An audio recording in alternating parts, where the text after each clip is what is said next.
All right guys. तर धर्मरक्षक अहिल्यादेवी होळकर या मूवीचं trailer जे आहे ते रिलीज झालेलं आहे आणि कसं आहे ट्रेलर तेच आपण या व्हिडिओमध्ये बघूयात. तर नक्की हा व्हिडिओ शेवटपर्यंत बघा. राजमाता अहिल्यादेवी होळकर 31 मे 1725चा जन्म ते जवळपास 13 ऑगस्ट 1795 यांचा मृत्यू. एकूण आयुष्य 70 वर्ष. तर त्यांच्या संपूर्ण आयुष्याचा जीवन प्रवास आपल्याला या चित्रपटामध्ये जे आहे ते पाहावयास भेटणार आहे. परंतु तुम्ही जर थंबनेल बघितलं तर नाटक चालू आहे वाटतं. मी असं का म्हटलं तर चित्रपटाच्या ट्रेलरच्या सुरुवातीला प्रॉपर इंट्रोडक्शन दिलं जातं की अहिल्यादेवी होळकर ज्या आहे ह्या नेमक्या कोण होत्या व त्यांनी नेमकं कशा प्रकारचं काम संपूर्ण लोकांसाठी जे आहे ते केलं. परंतु ट्रेलरची सुरुवात होताच तुम्हाला असे काही सीन्स देतात बघा की ते असं वाटतं की मागं जसं काय पडदा लावला आहे किंवा असे ग्रीन स्क्रीनवरती जे आहे झाडं लावलेले आहेत. अशा प्रकारची गोष्ट जी आहे ते होते. काही सीन्स तुम्ही बघू शकता स्वतः.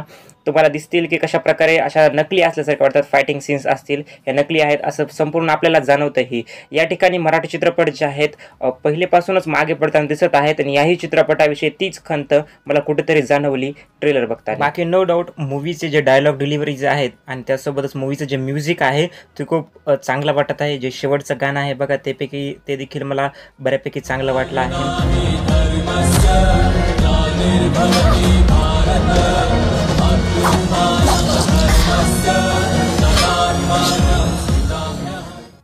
बाकी मराठी चित्रपट कमी कुठे पडतोय तर फक्त प्रोडक्शन व्हॅल्यूमध्ये बघा. त्यामुळेच चित्रपटाची सिनेमॅटोग्राफी असेल किंवा व्हिज्युअलायझेशन जे असतं बघताना चांगलं जे वाटतं ते कुठंतरी कमी झाल्यासारखं वाटतं. बाकी ॲक्टिंग वाईज जर बघायला गेलं तर मेन अहिल्यादेवी होळकर यांचा रोल प्ले केलेल्या ज्या अभिनेत्री आहेत अश्विनी महांगडे, त्यांना तर सर्वजण जे आहेत आपण स्वराज्यरक्षक संभाजी या मालिकेतून जे आहे ते ओळखतो. त्यामधूनच त्यांना खूप मोठी ओळख जी आहे ती भेटलेली आहे आणि त्या व्यतिरिक्त त्यांनी त्यांचा रोल खूप चांगला केलेला आहे. त्या व्यतिरिक्त मी जास्त काही ॲक्टर्सला ओळखत नाही.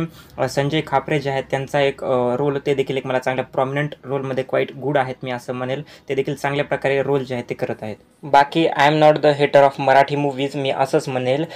कारण की फक्त जेवढी गोष्ट मला थोडीफार खंत थोडीफार कमीपणा चित्रपटामध्ये जाणवला तेवढं मी फक्त पॉईंट आउट केला. तर नक्की तुमचं मतही या ट्रेलरबद्दल मला कळवा.